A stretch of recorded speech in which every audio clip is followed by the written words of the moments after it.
gặp buồn nhiều xuống.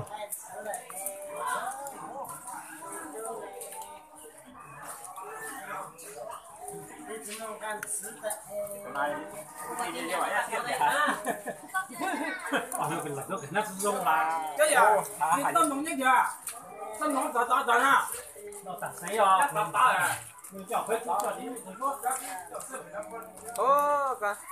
Có quay được rồi xong còn có ha ha.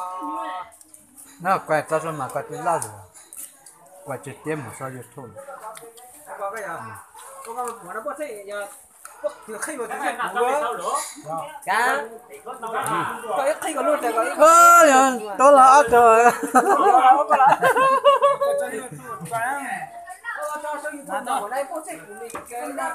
Nà nó cho một con đẹp phúc con là mua Gan cho thế mà cho được cái con cá nó nung sáng gan nó rất này nghe từ chút chuột hao